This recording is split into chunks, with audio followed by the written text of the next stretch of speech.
सुधा समाधान।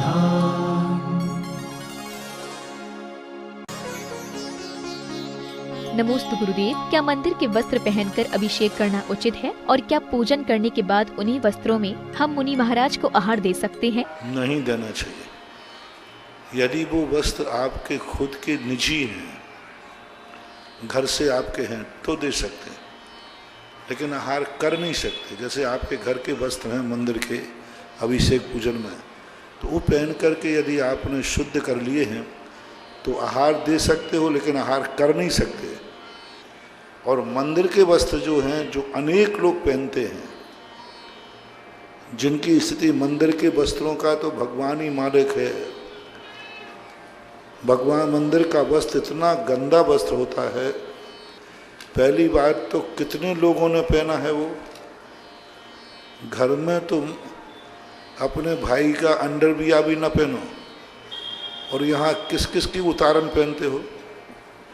कल किसने पहना था वो दूधी दुपट्टा, और यदि उसको खुजली हुई तो, और माली कैसे धोता है।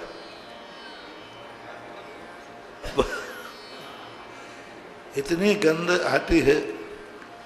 बेवस्त्र पहनना बंद हो। अभिषेक के करने का 3 बातें ध्यान रखना। अभिषेक करते समय मैला वस्त्र नहीं पहनना। पूजा करते समय आहार देते समय जिसमें मैल हो, ये दरिद्रता का लक्षण है। मंदिर फटा हुआ कपड़ा हो वो पहनकर अभिषेक पूजन आहार नहीं देना। तीसरा, किसी जनरल का उतारा हुआ कपड़ा हो जिसका कोई मालिक ना हो, जिसका कोई मालिक ना हो, जो सबके लिए बनाया गया हो, ऐसा कपड़ा पहन करके ना तो अभिषेक करना, ना पूजन करना और ना आहार देना। जो जनरल कपड़े हैं, यानी कोई भी पहन सकता है। किसी मेले महोत्सव के समय भी विधान आदि में देखो, इसलिए आपको धोती दुपट्टा दिया जाता है कायदा।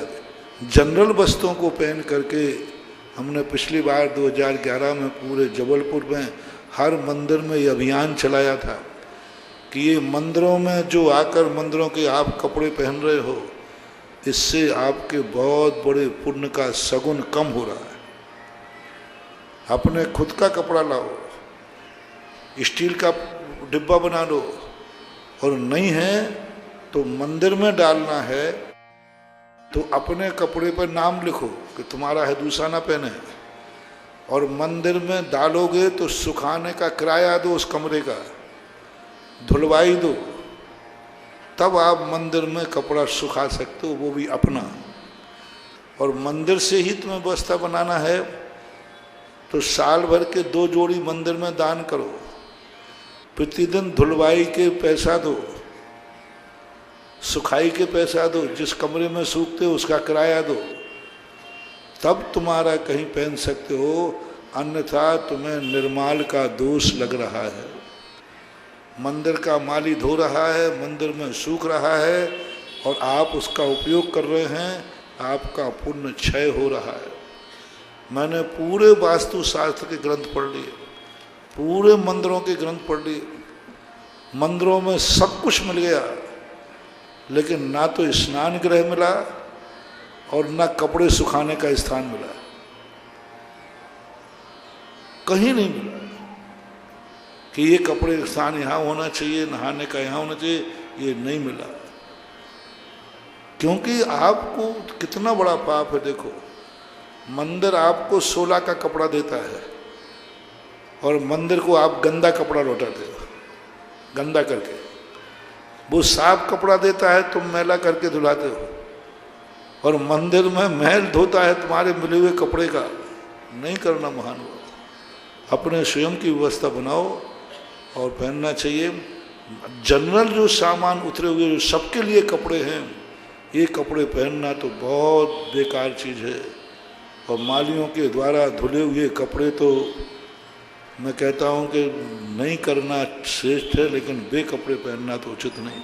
इतनी गंध आती है। यहीं से देखी थी मैंने लाडगंज में पिछली बार। ऊपर भगवान की वेदी का एक हिस्सा है भगवान को बंद कर देते तो कपड़े एक दिन में दोपहर में चला गया। तो मैंने कहा इतनी गंदगी कहाँ से आ रही है? बोले महाराज पूजा के कपड़े सूख रहे हैं। फिर मैंने देखा भगवान दिन भर आप भी यही गंद लेते रहते हो।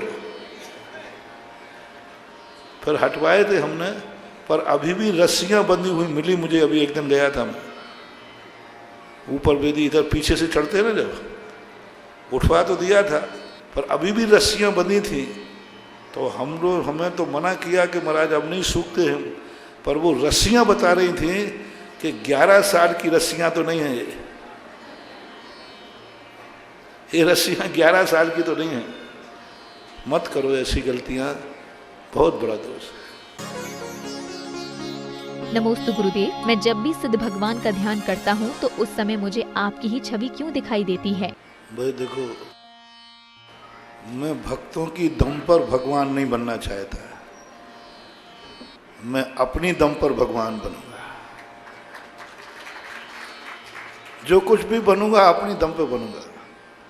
भक्तों की दम पर मुझे भगवान नहीं बनना, क्योंकि तुम लोग तो हमें पूजा में स्पष्ट कह देते हो, हमें तो महाराज आप चलते फिरते सिद्ध दिखते हो। तुम्हें मैं चलते फिरते सिद्ध दिखता हूँ, लेकिन मुझे सिद्धों का आनंद नहीं आ रहा है। और मुझे सिद्धों का आनंद चाहिए। सिद्धों का आनंद कब आएगा? जब मैं खुद साक्षात सिद्ध बनूंगा। ये तो पक्का है कि पंचम काल में जब हमने मोक्ष मार्ग ढूंढ लिया है, तो ये तो पक्का निर्णय हो चुका है कि एक दिन भगवान बनूंगा, मोक्ष मिलेगा, सिद्ध बनूंगा। क्योंकि जब आज हमने रत्नत्रय ढूंढ लिया है कि मोक्ष का मार्ग यही है और चल पड़ा हूं, तो नियम से भावना यही है कि मंजिल नियम से मिलेगी। एक बार बीच में पैसेंजर मिली है तो एक बार तो बदलूंगा, लेकिन बदलने के बाद फिर सही गाड़ी में बैठूंगा। मैंने कई बार प्रश्नों में कहा, भक्त अपने आराध्य को, जिसको उस प्रति श्रद्धा होती है, उसको वो सबसे ऊंचाई पर देखना पसंद करता है। यही भक्ति है। चाहे वो गुरु हो, चाहे वो भगवान हो, जिसके प्रति भी भक्ति होती है, अंदर से ये परिणाम आता है कि मेरा आराध्य सबसे ऊंचाई पर दिखे, सबसे महान दिखे, सबसे बड़ा महान हो। तो ये भक्तों का स्वभाव होता है, और वो अपने स्वभाव के अनुसार आराध्य को कितनी भी ऊंचाई पर देख सकते हैं। ये तुम्हारा स्वतंत्र अधिकार है। नमोस्तु गुरुदेव, आपके प्रवचनों से प्रभावित होकर हमने अपनी सोसाइटी का नाम ही जय जिनेंद्र सोसाइटी ही रख लिया है, जो हमें जय जिनेंद्र करने के लिए प्रेरित करती है। गुरुदेव, इसके अलावा हमें और कौन से संस्कारों को अपनाना चाहिए? अब संस्कारों को तो देखो, एक दिन में तो कोई बता ही नहीं जा सकता। पूरी जिंदगी की रामायण के लिए तो पूरी जिंदगी भर सुनना पड़ेगा, किस दिन कौन सा संस्कार आ जाए। अब आज देखो प्रातःकाल कितनी बड़ी चीज़ सामने आई। तो अब तो ये तो प्रतिदिन निरंतर जो उपदेश होते हैं, अभीक्षण ज्ञान उपयोग बना करके स्वाध्याय करने से जीवन मिलता है। अपनी सोसाइटी को जैसा जय जिनेंद्र सोसाइटी आपने रखा, ऐसे उन सोसाइटी में रहने वालों के घरों में भी जय जिनेंद्र की मर्यादा रहना चाहिए। हर घर में कुछ ऐसे आदर्श बनाओ, कोई पूछे कि भाई तुम शराब तो नहीं पीते, कोई पूछे तुम गुटखा तो नहीं खाते, कोई पूछे कि तुम रात में नहीं खाते, तो तुम कहोगे पूछते समय थोड़ा विचार करना, मैं कहाँ रहता हूँ? जय जिनेंद्र कॉलोनी में रहता हूँ। यानी जय जिनेंद्र कॉलोनी में जो रहता है, उस घर में कभी रात में भोजन नहीं होता, उस कॉलोनी में कोई गुटखा नहीं खाता, उस कॉलोनी में कोई शराब नहीं पीता, उस कॉलोनी में इस प्रकार के कुछ आदर्श बनाओ। नाम रख लिया अच्छा है, नाम का मैं निषेधक नहीं हूँ, लेकिन नाम के अनुसार कार्य भी होना चाहिए। कुछ ऐसी चीज़ें बनाओ। एक दिन मुझे बहुत बड़ा गर्व हुआ, एक महाराज मिले, बोले महाराज जी एक शिवरात्रि हमें हार देने आया। तो मैंने उससे पूछा कि गुटखा तो नहीं खाता रात में? तो उसने ये नहीं कहा कि नहीं खाता, उन्होंने कहा महाराज जी आपको मालूम होना चाहिए मैं सुधा सागर महाराज का शिवरार्थी हूँ। और इतने रौब से उसने कहा कि जैसे वो ये कहना चाहता हो कि एक बार जो शिविर में चला जाता है उसके पास ये दुर्गुण। महाराज ने मुझे बताया, एक महाराज ने, कि वैसा उस दिन मुझे ऐसा लगा कि मेरा शिविर लगाना सफल हो गया। तो ऐसी पहचान बनाओ कि तुम्हारा नाम रखना सफल हो जाए, पूरे जगत में, पूरे शहर में ये हो जाए कि जो जय जिनेंद्र कॉलोनी में रहता है उनके घरों में यह कोई गलती, कोई ऐसी पहचान बनाओ। यही संस्कार के लिए तुम्हारे लिए निर्देश है। नमोस्तु गुरुदेव, हमारा मन एकाग्र क्यों नहीं रह पाता है? एकाग्र करते ही नहीं हो, क्योंकि दिन भर तुम्हारा मन चंचल बना रहता है। और कभी कभी तुम माला फेरने बैठते हो तो मन एकाग्र नहीं होता, क्योंकि मन को जितना ज़्यादा अपन नए नए विषयों को देखेंगे, जितना ज़्यादा हम देखेंगे उतना मन चंचल होगा। तो देखना कम करो। जितना ज़्यादा हम सुनेंगे मन चंचल होगा, सुनना कम करो। जितना ज़्यादा हम चलेंगे फिरेंगे घूमेंगे उतना मन चंचल होगा, चलना फिरना सीमित करो। अच्छे लोगों के साथ जाएंगे तो मन अच्छा होगा, बुरे स्थानों पर जाएंगे तो मन बुरा होगा। तो मन को कंट्रोल करने के लिए, मन बालक है, बालक के पीछे अपन को सबके लिए बहुत कुछ संभालना पड़ेगा, तब मन चंचलता से रुक पाता है। नमोस्तु गुरुदेव, गुरु और शिष्य का संबंध कैसा होना चाहिए? और यदि एक शिष्य दिन भर गुरु का स्मरण करता है तो उसे क्या पुण्य मिलेगा? गुरु और शिष्य का जो संबंध है, सबसे बड़ा शिष्य का ये संबंध है कि गुरु ने हमें शिष्य क्यों बनाया है, गुरु ने हमें आशीर्वाद क्यों दिया है, गुरु ने हमें व्रत क्यों दिया है, गुरु ने हमें दीक्षा क्यों दी है, उनका अभिप्राय क्या है। जैसे हमने एक बार प्रश्न में कहा था, हर बेटे को ये जानना जरूरी है कि माँ बाप ने हमें जन्म क्यों दिया, उन्होंने क्यों पाला, उन्होंने मेरी सेवा क्यों की, उनको क्या लाभ है कि मैं इतना छोटा अज्ञानी जन्मा और मुझे इतने छोटे से बड़ा किया, क्यों मुझे इतना संस्कारवान किया, वो जानना जरूरी है। इसी प्रकार गुरु के संबंध में जानना जरूरी है। जैसे आपको 12 वर्षीय कोर्स की बात कही तो आपको ये सोचना है कि संस्थान से क्या जरूरत पड़ी थी, महाराज ने उसको आशीर्वाद क्यों दिया। कहीं ऐसा तो नहीं है कि कमाई करने के लिए दिया हो, पैसा कमाने के लिए दिया हो, नहीं। क्यों दिया कि जिससे हमारी सारी समाज जैन धर्म को समझे, अपने जीवन का कल्याण करे। तो उसको समझने के बाद हमें तद्रूप प्रयास करना चाहिए और जो खुशी हमें उपलब्ध हो उसको बांटना चाहिए। हमने 12 वर्षीय जितने भी छात्र छात्राएं हैं उनको एक नियम दिया है कि 12 वर्ष के अंदर हर 12 वर्षीय पढ़ने वाले को कम से कम कितने साथ तैयार करना है, 10 कहा है, मतलब 12 वर्ष में कहा है। हर साल यदि तुम्हें इसमें अवभाग्य लग रहा है, यदि तुम्हें लग रहा है कि मेरा जीवन धन्य हो गया, घर बैठे स्वाध्याय मिल रहा है, तो हर छात्र को साल भर में एक नया व्यक्ति 12 वर्षीय स्वाध्याय पाठ्यक्रम से जोड़ना है। अब कैसे जोड़ना है? प्रभाव दिखाकर, उसके सामने महिमा गाकर, उसके सामने उसके लाभ गिनाकर, एन कैन प्रकार जैसे हो।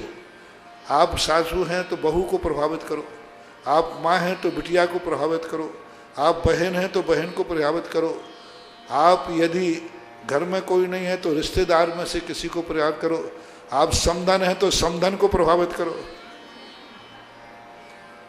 आप समधी हैं तो समधी को प्रभावित करो। मतलब अपने को एक नियम लेना है, जिस चीज़ में मुझे आनंद आ रहा है, जो चीज़ मुझे लग रही है कि मेरे अवभाग्य हैं, हम जरूर किसी ना किसी एक व्यक्ति को इस अवभाग्य से जोड़ेंगे। और यदि ये 12 साल तक हर साल एक हो गया, तो इस 12 साल कितने हो जाएंगे? 12। और आज 100 हैं तो 12 साल में कितने हो जाएंगे? 1200 हो जाएंगे। तो ये होना चाहिए सबसे बड़ी परंपरा।